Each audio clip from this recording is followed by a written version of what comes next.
आकांक्षा रात के डिनर की तैयारी कर रही थी कि तभी उसका पति राहुल अपनी माँ और एक 16 वर्षीय लड़की को लेकर घर के अंदर आ गए।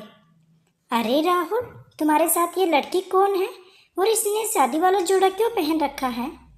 ये सुनकर राहुल की माँ मिसेस सुमन आकांक्षा से बोली, ये भी राहुल की पत्नी दिव्या है, तुम्हारी सौतन। ये सुनकर आकांक्षा का गुस्सा 7वें आसमान पर पहुंच गया। आपको शर्म नहीं आई माँ? आपके बेटे की पहली पत्नी अभी जीवित है और वो भी गर्भवती। आप मेरे जीते जी अपने बेटे का दूसरा विवाह कैसे कर सकते हैं? मिसेस सुमन गुस्से से आकांक्षा की ओर देखते बोली, बहू तमीज से बात करो। अगर तुम प्रेग्नेंट हो तो राहुल ने जिससे शादी की है वो भी प्रेग्नेंट है। तभी वहाँ पर मिसेस सुमन के पति दिनेश ओबरॉय आकर अपनी पत्नी से बोले, आखिर तुम्हें क्या हो गया है सुमन? आप इस बारे में ना ही कोई सवाल जवाब करें तो बेहतर होगा। आप जानते हैं ना, मैं एक बार जो फैसला ले लेती हूँ फिर मैं वापस नहीं पलटती। उस दिन के बाद से आकांक्षा ने दिव्या के ऊपर अत्याचार करना शुरू कर दिया। वो रोज किसी न किसी बात पर दिव्या को बेवजह पीटने लगी। मेरे घर से बाहर निकल जा कलमुही और मेरे पति से भी दूर रहे। मैं सब समझती हूँ, मेरा रंग सांवला है और तू गोरी चिट्टी सुंदर, इसीलिए मेरी सास तुझे ब्याह कर यहाँ ले आई। ऐसा मत बोलिए जी, इसमें मेरी कोई गलती नहीं है। अब यहाँ से बाहर निकल, आज मैं तुझे धक्के देकर यहाँ से बाहर निकाल दूंगी। तभी वहाँ पर राहुल आ गया और गुस्से से आकांक्षा से बोला, आकांक्षा, तुम्हें इस तरह से दिव्या को पीटने का कोई हक नहीं है। तुम्हें शर्म आनी चाहिए राहुल। एक तो 16 साल की लड़की ब्याह कर मेरी शौतन बनाकर, वो भी प्रेग्नेंट, और कितनी बेशर्मी से मुझसे ऐसी बातें कर रहे हो। वैसे तो तुम्हारी प्रिंसिपल माँ बड़ी डिसिप्लिन झाड़ती रहती है। तभी वहाँ पर राहुल की माँ सुमन आकर बहुत गुस्से से बोली, बस बहुत हो गया बहू, अब तुम्हें सच्चाई बतानी ही पड़ेगी।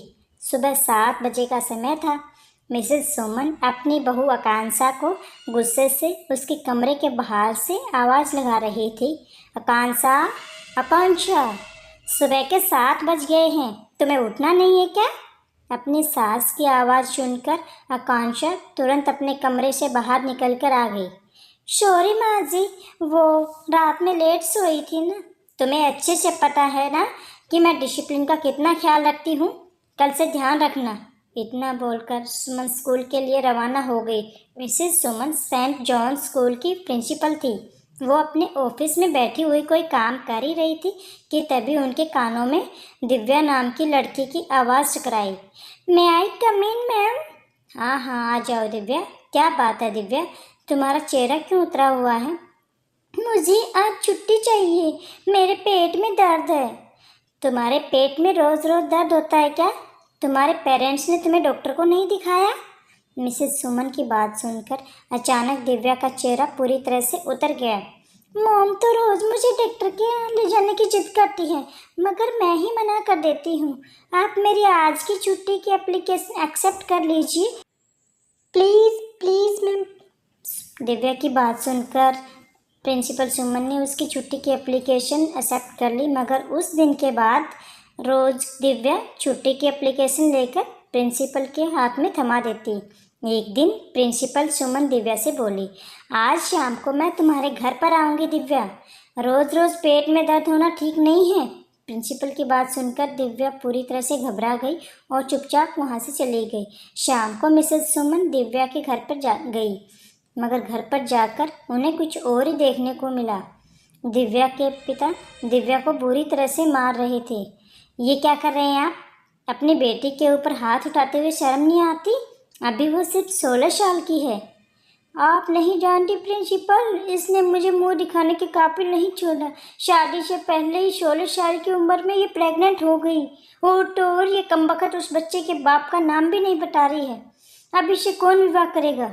दिव्या दौड़ती हुई प्रिंसिपल सुमन से लिपट गई और आहिस्ता से उनके कान में कुछ बताने लगी। प्रिंसिपल सुमन दिव्या के पिता की ओर देखकर बोली, चिंता मत कीजिए, आपकी बेटी को मैं अपने घर की बहू बनाऊंगी। हाँ हाँ, ले जाओ इस कलमोही को। सुमन उसी समय दिव्या को एक मंदिर में ले गई और उन्होंने राहुल को फ़ोन करके बुला लिया। माँ, आपने मुझे मंदिर क्यों बुलाया? तुम्हें अभी इशिश में दिव्या से विवाह करना होगा। ये आप क्या बोल रही हैं माँ? मैं शादीशुदा हूँ और मेरी पत्नी गर्भवती है। सुमन राहुल को कुछ बताते हुए बोली, क्या अभी भी इससे विवाह नहीं करोगे?